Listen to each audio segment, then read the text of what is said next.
To the channel JV and CIV Made Simple. So in this lecture we are going to study our unit 1 of central banking theory portion. The topic, as you can see, is theory and practice of central banking evolution. So let's start with the topic with the first point that we have. The first point is how central bank evolved. This is what we are going to study, how it evolved. See, did you know that central bank did not always exist in the way we see them today? They have evolved over time and served different purpose in different countries. Imagine them as guardian of a country money. So you can imagine them as guardian of country money, right? And their role has grown based on what each country needed at different times in history. Now let's talk about the wars and central banks, how they are related. See, here's an interesting fact. Many central banks became stronger in the 20th century. You can see, right? Not just for economic reason but because of wars, right? Why? Government needed a reliable way to finance war, and central bank stepped in to help manage and provide fund, and that is their role, right? Government needed them and central bank stepped in to provide with their funds. Now let's talk about the changing role with the economic needs. Let me explain. So the key point here is changing role with the economic needs. Means what? Central banking, you can think of them like a chameleons, right? So they adapt to the changing economy. For example, some focus on controlling inflation, right? Some focus on controlling inflation, while other prioritize managing unemployment or stabilizing their currency. So the functions vary worldwide depending on the country's priority. Now if we talk about the early role of central banking in the point number 4, in the beginning, central banking had two main jobs. First of all, they act like a lender of the last resort, right? Think of this as a safety net for the bank in trouble, right? So when I say lender of the last resort, you can think of them as a safety net for the bank in trouble, right? So if no one else would lend them money, the central bank would step in, right? Secondly, they had a monopoly in printing money, monopoly on the banknote. So this means they were only one allowed to issue currency, ensuring it stayed stable and did not lose its value. The second rule and the next point is that maintaining exchange rate stability. This is the key point. Means what? Central bank also took charge of keeping exchange rate stable, especially for international trade. Why? Because when countries trade with each other, a stable currency helps avoid unnecessary risk and make transaction smoother. So that is the story of how central bank have evolved and what they do. So two things I have made you clear. Lending of last resort, acting as safety net, means यदि कोई उन्हें नहीं देगा, if nobody would give them, that the central bank will be there to give them what? Anything, any liquidity, whatever they require, right? And the last thing, that they issue currency. Also they maintain a stable exchange rate. So all of these are the role of the central bank, and I have taught you about how wars bring the central bank role. Now let's talk about the next point, the history of central banking. So in this slide we are diving into a fascinating topic that blend history and finance, that is the origin and evolution of central banking. Trust me, understanding this will make your concept crystal clear for the examination. So the beginning start with the risk bank, as you can see it here. Risk bank, the first central bank. See, let's take a trip back to the 17th century. Let's take the trip back to the 17th century. Did you know that world first ever central bank was established in Sudan? Where it was established? It was established in Sudan, right? It is called Risk Bank, founded in 1668, right? So initially its job was to lend money to businesses like a commercial bank, but in 1897 it shifted gear and took over exclusive right to issue currency, right? In 1897 it shifted gear and took over the issuing currency also. That's a big deal because controlling currency ensures financial stability, right? Now the spread. So now the spread of the central bank. Let's see in the next slide, next paragraph. The spread of the central bank. Central bank did not become an overnight trend. It spread slowly, right? Starting in the 18th century. By the 19th century, many European countries caught on and set up their own central bank. This laid the foundation for organized financial system across nation. So here the keyword is organized financial structures. We can say this laid the foundation for organized financial system across nation. Now let's talk about adapting to the growing economy. You can see this word, this is called growing economy. As economies expand and financial stability became more complex, central bank had to step up their game. Imagine handling the explosion of transaction and new financial structure. Central bank evolved to manage it all seamlessly. So that is called adapting to a new economy. Right? You can see this word written here. Now, building the financial system. Central bank did not just keep the economy running, rather they built the financial highway. They developed system for payment and settlement. You can see payment and settlement system, basically making sure money moves smoothly and securely between banks, business and the individual. And the next point we have is taking charge on regulation and supervision. You can see regulation and supervision. So with the financial world becoming more intricate, central bank took on new role, that is regulating and supervisory role. Think of them as a referees in a football match, ensuring fair play and stability in the financial ecosystem. So that's the story of how central bank came into existence and transformed over time. Isn't it amazing how they have shaped the modern financial world? Right. I hope this explanation help you to understanding their role, how their role have evolved. Right. Now next point, central bank in the developing country. Let's see the importance. So friends, central bank in a developing country a broader role. Let's start with how central bank in developing country go beyond the traditional role. Right. So unlike just managing money supply, they also take up developmental projects. Right. They also take the developmental projects. Think of it as multitasking. You can think of them like a multitasking. Right. Means what? Supporting economic growth while ensuring government fiscal policy and the central bank monetary policy work in harmony.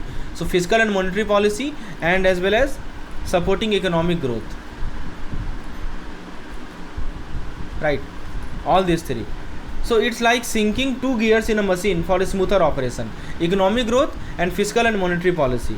Now focus shift in the late 20th century. You can see. By the late 20th century, central bank started zeroing in on some big goal like managing monetary policy, like keeping price stable to avoid inflation or deflation, ensuring that financial system stays stable and handling the risk.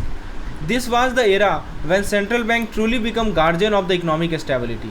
Now let's talk about the journey of the central banking. The story of the central banking is like journey through time. Initially, central bank stay informally. Imagine a local money manager helping out during financial crisis, right? Over the time, these practices become formalized into law to strike a balance between following strict rule and allowing flexibility for decision making. It's like finding the perfect recipe, some fixed ingredient, but also room for creativity. You can say clearly written, the journey of central bank is fascinating. That initially central bank started informally, right? Initially started informally means imagine a local money manager helping out during financial crisis. Over the time, the practices become formalized, right, into laws to strike a balance between following a strict rule and allowing flexibility for decision making, right? So informal to formal movement. Now adopting the international standards. So you can see international standards adoption. So friends, in today's interconnected world, central bank are adopting international standards, right? In today interconnected bank in world, central banks are adopting international best practices. Why?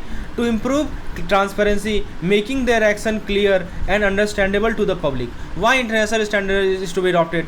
That the reason is to make their action clear, to make it understandable to the public, and to ensure accountability, right? Enhancing transparency, enhancing accountability. This means the central bank is taking responsibility for their action, which help build trust in the financial system. Now a quick trivia. The oldest central bank. Here is a fun fact for your exam. The Bank of England, founded in 1694, is the second oldest central bank in the world. The first we know is Risk Bank. It comes right after Sweden Risk Bank, right, which we talked about earlier. Isn't it amazing how these institutions have been shaping economy for centuries? And that's how central bank have transformed over time, balancing development, stability and accountability. Now let's move on to the next slide. So Bank of England, already we know about it. So the Bank of England, founded way back in 1694, started out as a commercial bank. Think of it like any other bank that lend money to businesses and people. But over the time, it became something more that a lender of the last resort. Lender of the last resort means that it helped other banks that were in trouble and could not get money elsewhere. In 1844, It got the exclusive right to print banknote in England and Wales, which was a game changer because controlling the currency is the key to economic stability. Right now, role during World War First. You can see fast forward to the World War One, and the Bank of England stepped up in a big way. It helped the British government manage borrowing to fund the war. Imagine it as the backbone that supported the country during one of its toughest time. So that is the role during the World War First. Now the next point. Next point is nationalization and independence. You can see Bank of India, Bank of England nationalization and independence. After the war in 1946, the Bank of England was nationalized, meaning it became owned by the government. It became owned by the government. That is nationalization. But here is an interesting twist. In 1997, it gained operational independence. It gained what? Operational independence. Right. What it means?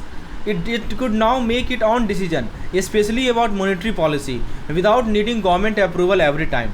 This independence helped it focus on keeping the economy stable. Now, let's talk about the Bank of France. Let's move to France now. Bank of France was established in 1800 and was partly funded by the state, meaning the government has a big say in how it operated. Right. Initially, it has the exclusive right to issue banknote in Paris. By 1848, you can see, by 1848, this privilege extended across the whole of the France.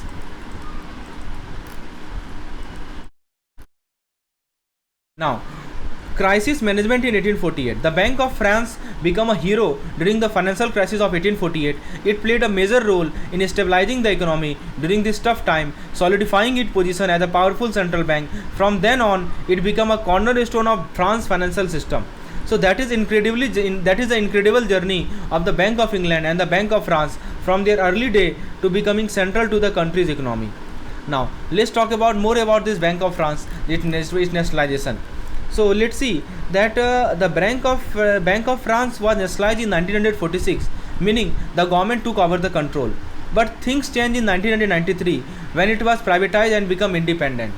So it was further privatized in 1993, right?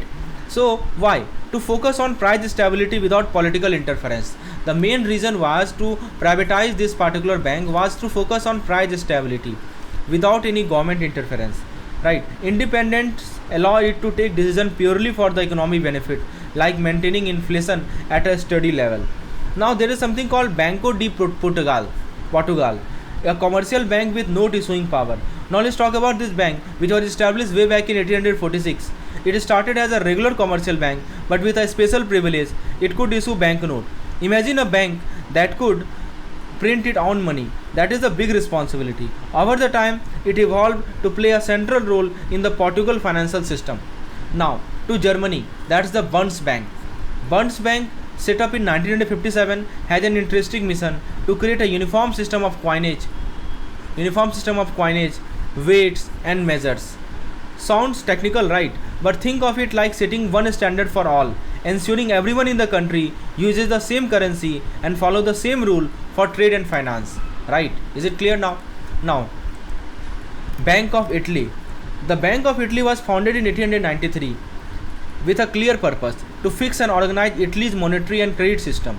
It was like cleaning up the messy room, streamlining financial process to make them more efficient and reliable for the country economy. So that is about the Bank of Italy. You can see it here.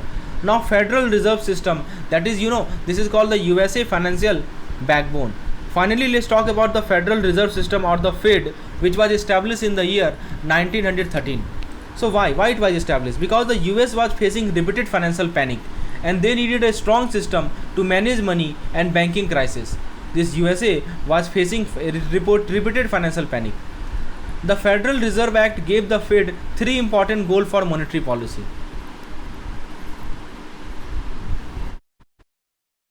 So, this Federal Reserve Act gave the Fed the three important goals for monetary policy.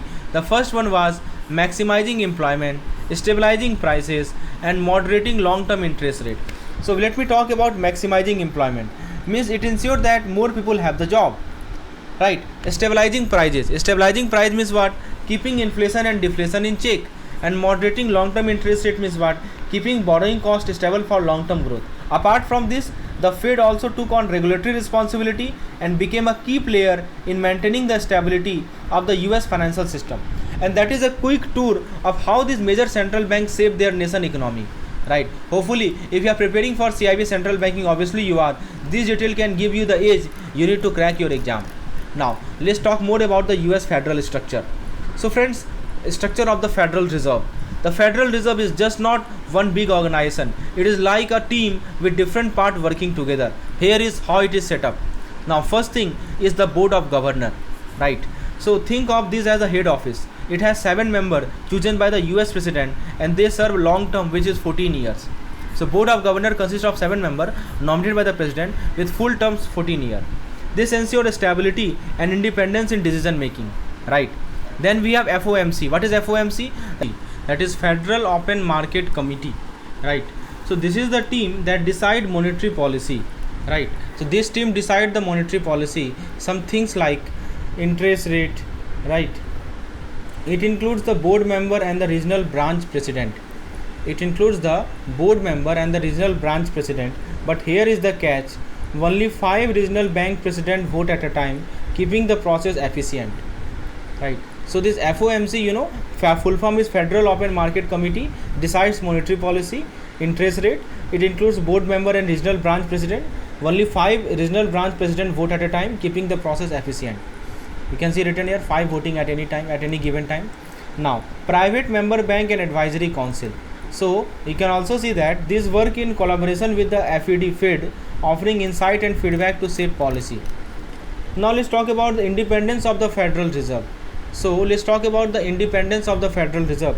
Here it what makes the Fed special, that it is independent. You can see written here, it is independent. What does that mean? Unlike many organizations, its monetary policy decision does not need approval from the US President or Congress, right? It does not require approval from the executive or legislative branch. This independence helps the Fed focus on what is best for the economy without political pressure. Now, sharing profit with the government. So see this point. It means what? Did you know that the Fed actually make money? After paying a small dividend to the private member bank, it's hand over the rest of its profit to the US government. So the US government receive annual profit from the Federal Reserve System. I am again repeating that the Fed actually make money. After paying a small dividend to the private member bank, as per the law, it hand over the rest of its profit to the US government. So it is not just managing the economy, it is also adding to the national budget. And that's the Federal Reserve System explained in the simple terms. So you have seen what is FOMC, you have seen how it is unique, right, in terms of that it has no political interference, right? And it also help adding some values to the US economy, right? Now, common features in the evolution of central bank. Let's see. So friends, similar structure to solve similar problem. Here is the deal. Central bank around the world face similar issue. What kind of issues? Like you can see that a financial crisis, right? Financial crisis they faced, and managing money management, managing money we can say. So this is the similar issues that the central bank face across the world. So they ended up adopting similar structures, right? So think of it like students using the same formula to solve similar math problem, different context but the same approach. Now the next thing is power over money supply post World War I. After World War I, something major happened. Metal coin started to lose their charm and paper money became the new trend. Paper money replaced the metal coin. Why? Because it was easier to produce and manage. With this shift, central bank gained control over the money supply. They could now focus on stabilizing price, like keeping inflation under control, which is super important for a healthy economy. And the next thing is supervising banks and acting as a safety net. See, central bank did not just stop at managing money. They stepped in to supervise the commercial bank, making sure these banks played by the rules. And during financial crisis, they acted as the lender of the last resort. We have already covered it, right? So giving bank the fund they needed to stay afloat. Basically, they became the safety net for the banking system, right? So that is called supervising commercial bank and serving as the lender of the last resort. And next is helping government manage debt. You can say help in managing government debt. What it means? as government borrowed more money, central bank stepped up to help managing this debt, and this gave them discretionary power, right? Means they had the freedom to make decision based on the situation. They also started using tools like open market policy, right? Open market operation, we can also call it OMO, open market operation, to tweak interest rate and control how much money flowed in the economy. It is like adjusting the thermostat to keep the room at the perfect temperature, right? So as government borrowed more money, central bank stepped up to help manage this debt, and this give them discretionary power, meaning they has the freedom to make decision based on the situation. They also started using tools like open market operation to tweak the interest rate and control how much money flowed in the economy. And now more freedom for central bank in the US and Germany. In the US, the central bank got more freedom to make decision in 1933, and Germany followed shortly after World War II. Why? Because giving central bank the power to respond quickly to economic change help stabilize their economy. It was all about empowering them to fine tune interest rate and credit supply for better control. So that's all we have for the first lecture. We will cover the rest part in the second lecture. If you want such type of lecture, you can WhatsApp me on this particular number. We have lecture available for each and every units of central banking elective paper. Thank you.